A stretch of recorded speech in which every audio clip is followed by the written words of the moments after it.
Hi, everybody, and welcome to ZTV Live.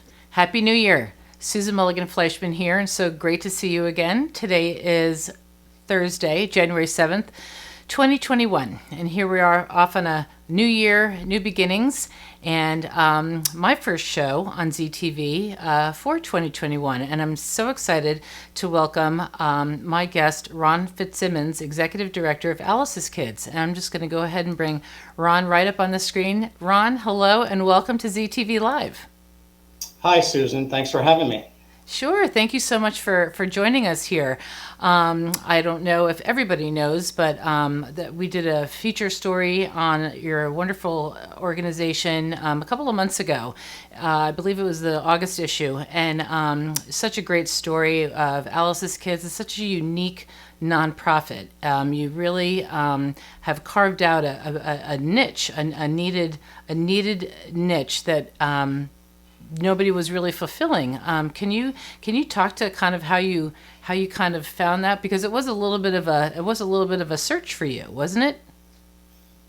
Yes, it was. It was a confluence of events. My sister and I, Laura, were talking 10 years ago about our childhood, which was a tough childhood. And we were talking about how there were times when we didn't want to go to school because we had to wear the same shirt several days in a row, or we had holes in our shoes, and how embarrassing that was. But as my sister reminded me, every once in a while, my mother, Alice, would pick up a few extra dollars and come home, and she would get very excited, and she'd announce proudly that we were going to go to EJ Corvettes to get those new Converse sneakers or the latest Beatles record. The next day, I was substitute teaching at Mount Vernon High School, and I noticed a kid in the corner who was crying, and I asked why she was crying. I asked someone else why she was crying. They said she couldn't afford the prom ticket, so she couldn't go with her friends. So this thought started to develop in my head about kids in those situations like ours, where they didn't have, things that, without, they were embarrassed. They didn't even want to go to school. This girl was embarrassed. And so we started to come up with this idea about helping kids in those situations. And we didn't want to step on any toes. So I went to all the local charities here in the Mount Vernon area, and I asked them, do you provide assistance if a kid can't afford to pay for the yearbook, or a field trip, or soccer cleats? And they all said no. One of them said, we don't have a petty cash drawer. So we formed Alice's Kids with the idea of giving direct financial assistance to children in those circumstances, to give them a little bit of lift, to enhance their self-esteem. That was 10 years ago, and now we're going strong. Yeah, you are going strong, and you did start small. Did you even think at all that it would grow to what it's become today? Yeah. From day one, my dream and my sister's dream was a national charity. The only thing that was holding us back, and I guess is holding us back, is raising enough money to serve children all across the country. But we're getting there. And but in my previous careers, I had formed some organizations. I've done some political organizing, so I kind of know the drill. But it was our vision. We did start off very small, just a few schools right in the Mount Vernon area. But the word got out very quickly. You can't keep something good a secret, and especially with social media. The word started to spread about the service that we were providing. And now we're serving kids. We've served kids in 37 states across the country. That is fantastic. And that is absolutely the beauty of the internet, and of spreading the word so quickly. And, everybody loves a good news story like that. I mean, my gosh, look at us at the Zebra. We're in the good news business, and what you do is really such good news. And it's small things that I think that we can all relate to. How much, especially when you're in school, and school is so difficult. Middle school and high school are some of the hardest years of your life. I mean, they really are. And those little things, a little, an ability to, a new pair of shoes, or be able to go to the prom makes such a huge difference. And so it goes so much further beyond the value of whatever that gift is that you've given that student. It speaks to their self-esteem, and it speaks to their kind of social standing, is not social standing, but you know what I mean, like their feeling among their peers, and all that kind of thing. I mean, it's such an internal boost for them. Absolutely. And again, I think what's helped us form this great charity is our personal experience as children when we were on welfare for 3 years. And there was one year, it might have been eighth grade, my sister would know better than I, where I missed 67 days of school because I just didn't want to go. It was too embarrassing to walk down the hall and have the flaps of your sneakers, flapping and people making fun of you. And so, yeah, compared to housing and food, these things are not that important, but they are for an 8-year-old kid who has to sit in another classroom while his or her classmates are going on a field trip because they couldn't afford the $19. Yeah. They may not be life and death situations, but they are to the child. Exactly. It's as you get older, you kind of forget how big that really is until you have children of your own and you see them go through it and you're like, oh, that's right. That matters. I mean, it's huge. Yeah. And somebody just made a beautiful point. It's dignity, dignity matters. So, we had a beautiful comment here. I can read the comments here on our Facebook. And thank you, everybody. Anybody has any questions or wants to make a comment, we love the interaction with our audience. Louis Matsikas said, at Royal Restaurant, Elvis music will be played all day tomorrow because of a rumor that you'll be there. Are you familiar with there? Yeah. Are you familiar with them? I know the Royal Restaurant very well. Uh-huh. And I don't know about the Elvis connection. I'm more of a Beatles fan. Oh, okay. Well, maybe they can take note of that. So that is so funny. So I have a great graphic that shows. Well, why don't look first? Well, I'll put it up while you're talking. But why don't you let people know? Kind of, you have a very unique process that people go because somebody said dignity matters, and you guys have found a way to preserve the dignity of not only the child but also of the parent who wishes that they could provide enough for their children, but sometimes they can't through obvious circumstances, especially these days. But you've found a way to kind of preserve their dignity. Can you speak to that a little bit and how that came about? Sure. Well, the way it came about was, again, my sister and I remember the days we would have charities come to our doorstep, very well intentioned, but they'd be delivering clothes or food. And to be honest, it was embarrassing to us. We appreciated it, but it was embarrassing, especially when they took our pictures and posted them in the newsletters. The way we do it is very simple. The whole process starts with a teacher or a social worker anywhere in the country, and they see a kid coming into school in Omaha in the middle of February with no winter coat.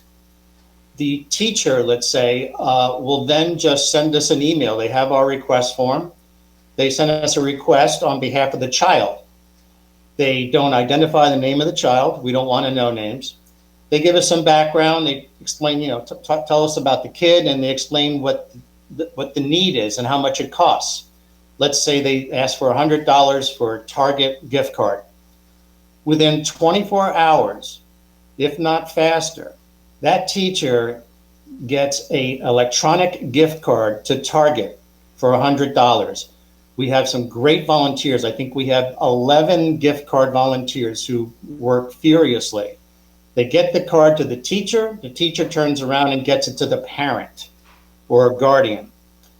This way, the parent or guardian can turn around to the child and say, hey, Johnny, let's go get those new sneakers this weekend, or let's get back to school clothes. The child doesn't know they're getting charity. And also, in addition, the parent has a chance to shine. These people are struggling as it is, and they're thinking about where to get money for rent and food, and sneakers may be lower on the totem pole there. But so this gives them an opportunity to do that. And their kids go shopping. And you remember, there's nothing like going shopping for something new. Yeah. And picking out your own sneakers or your own sweater. So that's how we do it. So everything we do, we're a virtual charity. We're under the radar. Yeah. It's all anonymous. Yeah. Which is how we want it, basically. Yeah. It's such a wonderful, again, Alice's Kids is just all about preserving that dignity. Like I said, it's such a smart way to do it. And I know that you started small, but over the years you've grown. I think you've in 5 times you've increased your donations that you're giving out 5-fold, right? Yeah, I don't have a chart in front of me, but I have a chart. Oh, you have a graphic, right? Yeah. Hey, guess what? I happen to have one. Yes. So here it is. So the first year you spent, $44,000. Right? No, actually, that's 2016. The first year, I think we spent maybe $300. Oh my gosh. Which was 2011. Because no one knew about us. And so, as you can see, the numbers have gone up dramatically. And so this year we just got our numbers, and we're at unofficially $268,000 that we spent on about 6,000 children. Wow. Next year, our board has adopted a budget that calls for spending approximately $350,000, if not more. Wow. The more money we raise, the more we spend. It's really that simple. That's amazing. I want to put this chart back up, Ron, because I want to ask you something. You're going steady. From 2017, you had a little bit of growth to 2018, but then, holy mackerel, what happened in 2018 that increased your spending by 3 times 3? It's a good question. First of all, I guess the years that it leveled out a little bit, first of all, I believe, I might be wrong, but I believe that was the year I had heart surgery. Oh. And so I had to take a little time off. But then 2019, the beginning of 2019, Washington Post columnist Teresa Vargas ran a story about us in March. And that just put us on the map. Wow. And a week or 2 later, she ran another story about us. She was so impressed about the response nationally to her story. So the income went up, and the request went up simultaneously. So that's what's happened there. And then, of course, Teresa just wrote another story right before Christmas, this past Christmas for us.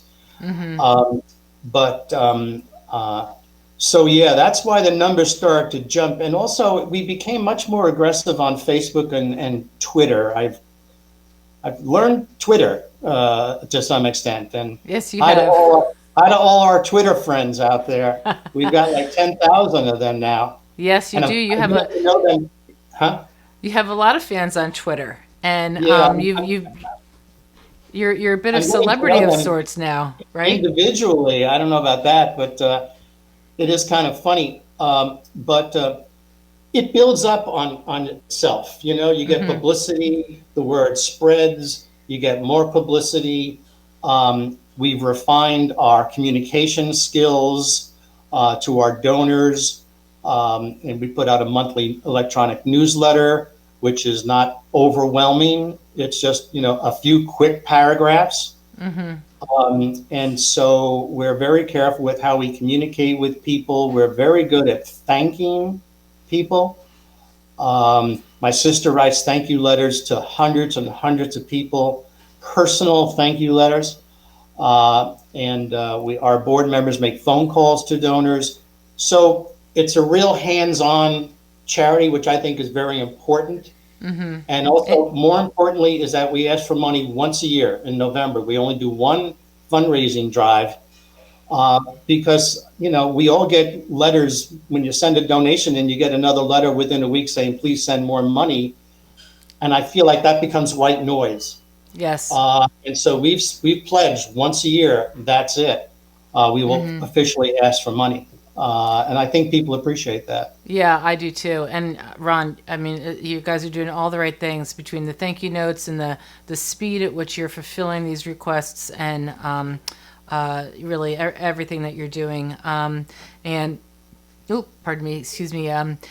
So I wanted to get back to Twitter for a second because that was also one reason that skyrocketed you kind of into the. I mean, because you have some pretty well-heeled, not high-heeled, but well-heeled fans. Do you want to tell the story? When I spoke with you in August, I think you were still a little giddy about the big donation you had just received from through your friend Patton. Patton Oswalt is a stand-up comedian. He's been in many movies, many television shows. Many people know who he is. And I think it was 2 years ago, maybe 3 years ago, that out of the blue, Patton heard about us on Twitter. And he sent us a $5,000 contribution. I looked at the name and I kind of recognized it. And of course, my first reaction was Lee Harvey, but I said, no, that can't be. But he sent the money, and when you send money, their email address is included. And so after I think I talked to one of my boys and they told me who he was, I sent him an email. I thought, what the hell? I said, Mr. Oswalt, thank you. Within a few hours, he had responded to the email. And I went, whoa. And he said, anything else I can do? And then he invited me backstage, me and my wife, when he came to the Kennedy Center and did a one-man show. We met him. And since then, he has just been an incredible champion. He's done so many things for us that I weren't even aware of. Yeah, there they are. That's Patton and his wife, Meredith, who's great, and his daughter, whose name is Alice. Yeah. And Patton does an awful lot for us. He raises a lot of money for us, and he's just always there. And I don't know how he does it because he's an incredibly busy person. But because of Patton, we've then gotten the attention of Steve and Nancy Carell, Eric Roberts, Julia Roberts' brother, a number of other people, Kelly O'Coin, who's on the show Billions. So it's kind of fun watching what's happening out there in that world, which is a world I'm not familiar with. No, you're flirting on the outside of it, but that's a great place to be, right? I want to go to the Oscars. Yeah. Oh, I have a feeling you'll be there before too long, for sure.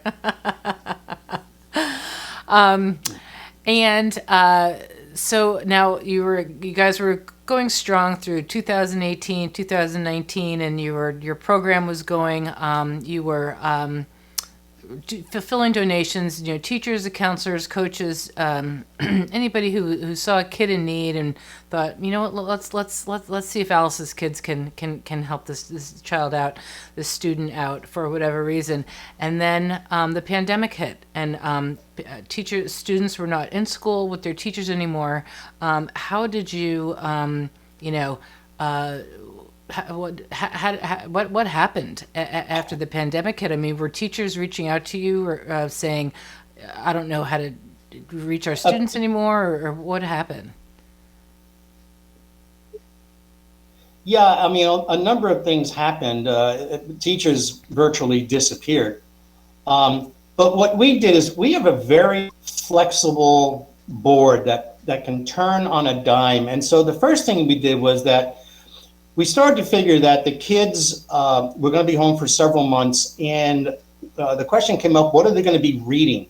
A lot of kids don't have access to Kindle, to the internet, and then the library is closed. So we came up with a temporary program called Alice's Library, where we opened it up to the general public and we let each person in the country order 3 books for their kids, individualized books. And we had all of our amazing volunteers that were processing requests for books through Amazon for, I think it was 2 months. And we spent approximately $40,000 paying for all these books. So kids were ordering their books and getting them in the mail. Think about how exciting that would be, waiting for the package. Yeah. And we received so many pictures actually of kids who had their new books, and there's pictures of them smelling their books. You remember that? I should, yeah. Oh my gosh, I still do it as an adult when I get a new book. My kids think I'm crazy, but I do love it. And I'm going to show the one picture that I showed you before of the student whose favorite author was Margaret Haddix, and he ordered 3 books, and he was so thrilled to receive them. And there's another little beautiful story that goes along with this picture. Do you want to talk to that for a second? Yeah, around that time, I guess Margaret started following us on Twitter, and I noticed that. And so I privately, DM'd her. DM'd, and I said, hey, a kid just ordered 3 of your books. Would you consider, sending an autographed picture or something like that? And she responded right away. She was amazing. And I did learn, in this case, we did get the address, and we had to get the name of the kid, and the parent was okay with that. But Margaret sent the boy a very nice letter saying, thank you for ordering my books. This is his favorite author. Can you imagine? No, I can't imagine. You made his day, and talk about that's just an invaluable boost for him. What a thrill! What a thrill to get a letter from your favorite author saying thank you for buying my book. Well, and that's kind of the fun of Alice's Kids, is that I'm the only full-time person, and so I'm here all day on my computer and I see all the requests. But there are so many little things that we like to do. And I guess I can say this. There was a kid who just donated, I want to say $20. And in the comments section, it said he was saving up for his allowance, and he's a Patton Oswalt fan. He heard about us through Patton Oswalt. Well, I hope he's not listening, but Patton Oswalt is sending him an autographed picture that fantastic. Should be arriving any day now. And that's great. And Patton said, is there anything else I can send him? Patton's been great, so he's should be getting an autographed picture pretty soon. So it's kind of fun doing these little things behind the scenes. Sure. And Patton Oswalt, what a great guy. I just love that he is so invested in Alice's Kids, because, Ron, the work you guys are doing is, it probably doesn't even really feel like work. I know there's administrative stuff, but being able to touch all these lives and to make such a difference, and the small differences when you're young, these things that people do for you, they leave such a lasting impression. You can almost get kind of goosebumps thinking about all the wonderful, and especially, life is hard today, and especially through the pandemic and everything else. And, the light that you're turning on in all of these young lives is just fantastic. So I'm a big fan of Alice's Kids. Thank you. Yeah, we're pleased, and we get a lot of good feedback from teachers who will say, hey, Jimmy came in with the new sneakers this week, and he was showing them off, and stuff like that. Yeah. And a kid should be able to show off a little bit. Of course, absolutely. And there's nothing wrong with that. No, not at all. So Mary Wadland just asked the question that I was actually about to ask as well. I know that you have a good amount. Although I'm sure you'll never turn a donation down, of course. But what can people do to help? Besides, I feel like I want to reach out to teachers and social workers that I know. And again, they don't have to be right here in Alexandria. They can be anywhere. If they see a kid in need, and is there would that be would that be helpful to you, or is something else we can do? That's the main thing you can do right now. I mean, it always works this way. At the end of the year, we raise our money, and then the beginning of the year and the rest of the year, we spend it. Right now, we're at the point where we need to spread the word to teachers, social workers, police people, homeless shelter staff. And if anyone's listening, if they know anyone who fits that category, all they need to do is email us at contact@aliceskids.org and ask for our request form. They can be anywhere in the country. They can also visit your website for that form, right? They can go right on to Alice's Kids. Okay. We don't have the form on the website yet. Okay. Unfortunately, we did that once, and people from the general public started requesting assistance, which is not how we do it. Gotcha. And we just got barraged. We can't handle that volume. Makes sense. But so it's through the third party. But that's it. So the request form takes literally 3 or 4 minutes to fill out. This is not a bureaucratic operation. We try to make it as easy as possible because teachers have enough that they have to do. Yes. And social workers. So they send it in. I approve it. I see every request. I approve it as long as they meet our guidelines, which are very short. And then they get the gift card or our check. So if the kid wants to go to the prom, we write a check to the school. You can't do anything. You can't do that with a gift card. So it's all very, very fast. People can't believe how fast it is. And that's it. It's just a very simple process. If you go to our website, there is a section that says how we operate. But it's just exactly what I said. Yeah.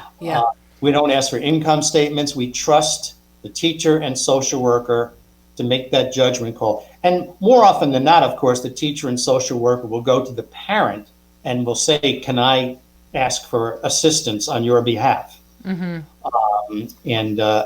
that's how it works. And how smart to go through the teachers and the social workers, because they don't have time to mess around. They're just going to get right down to business and say, this is what we need. This is who needs it. Can you help in that? So how smart to cut out that all the as you said, all the extra kind of nonsense that you don't really need.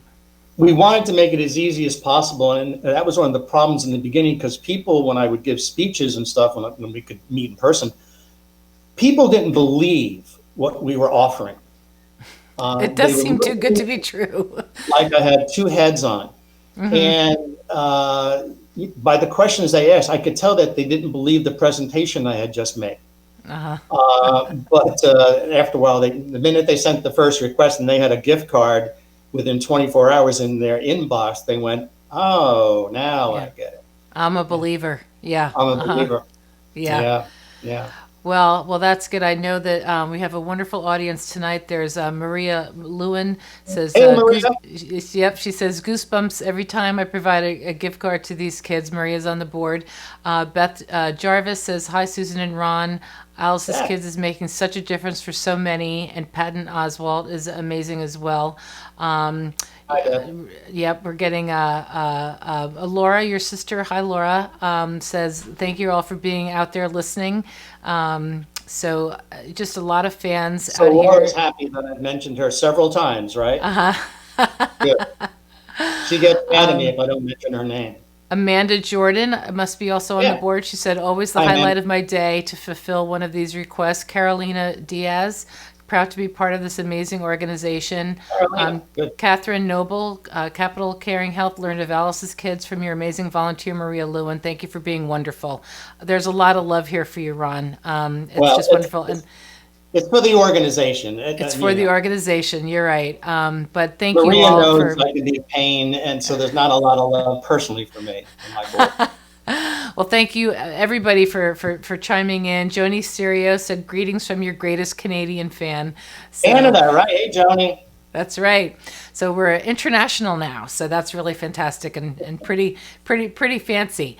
So Ron, thank you so much for your time and for coming Thank in. you, I didn't know Susan. if you wanted to leave any parting words. I think we've covered everything, but it's what a wonderful position to be in, to have all this money and just need to spend it. Well, just quickly, thank you to my board and to all the volunteers, that are just totally amazing. And of course, a special thanks to my sister. I love you, sis. Um, we did something good in our mom's name, and that's going to be a lasting legacy for us. Absolutely. It certainly is. Speaking of family, John Niemeyer also just plugged in and said, I'm here too. Brother-in-law and board member. My So thank you, golf, my John. golf partner. Johnny's my There you golf go. partner. Excellent. All right. Well, then we're going to wrap it up for tonight for ZTV Live. Thank you, Ron, for coming on the show. And please keep in touch with us. Let's keep the relationship going. And keep spreading the good news about anything, Susan. You betcha. That's what we're here for, Ron. Thank you so much Good. for helping us do that. All right. Okay. Take care. All right. Talk to you soon. Bye, everyone. Okay. All right. And that's going to do it for us tonight, ZTV Live. Thank you so much for tuning in. Be sure to join in next week. Steve Hauk on Monday, Living on Music. We'll have Ralph Peluso on Tuesday with his book review for SWAK from George and Adriana Sifakis. They are the owners of the Italian Place. And then on Wednesday, Dr. Lauren Fisher will be here for Wellness Wednesday. So another full week next week. Please join in. 7 p.m. Hope to see you right here. Thank you, Mary Wadlin, David McClure, everybody at the Zebra Press and ZTV. And remember, as much as you can, to please be the good news in someone's life.